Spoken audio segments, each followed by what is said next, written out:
Charan sir గురించి చెప్పాలంటే నేను ఇక్కడ ఉన్నానంటే ఆయనే కారణం. ఆయన డెఫినెట్లీ చరణ్ లేకపోతే నేను లేను, అది చాలాసార్లు చెప్పినాను. నిజంగా అండి ఆయన గురించి రెండు ముక్కలు చెప్తాను. పవన్ కళ్యాణ్ గారిని నేను ఎలా చూశానో దగ్గర నుంచి చూశాను, సేమ్ చరణ్ సార్ని కూడా దగ్గర నుంచి చూశాను. బట్ ఇద్దరిది ఒకటే మాట, ఒకటే బాణం అంటారు కదా, సేమ్ అండి. ఇద్దరు చాలా చాలా చాలా మంచి వ్యక్తి. మాట ఇచ్చారంటే మాట తప్పరు ఖచ్చితంగా. సో అలాగా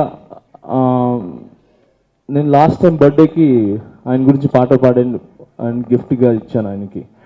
ఈసారి కొంచెం మా మిస్సెస్కి కొంచెం బాగాలేకపోతే హాస్పిటల్ ఆ బిజీలోనే నేను దాన్ని ఈసారి ఏం చేయలేకపోతున్నాను. బట్ ఇప్పుడు నేను బాధపడలేదు, ఎక్కడో ఒకటి నేను దాంట్లో కొంచెం పార్ట్ అయినందుకు చాలా హ్యాపీగా ఫీల్ అవుతున్నాను.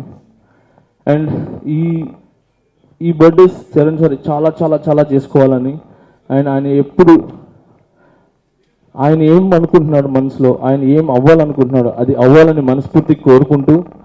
అండ్ జై Hind and I love Charan. Subbu, నీకు తెలుసా నాకు ఎర్లీ మార్నింగ్ ఒక కల వచ్చింది. ఏమని? నువ్వు నన్ను జ్యువెలరీ షాప్కి తీసుకెళ్ళి వడ్డానం కొనిచ్చావంట. ఏ టైంకి?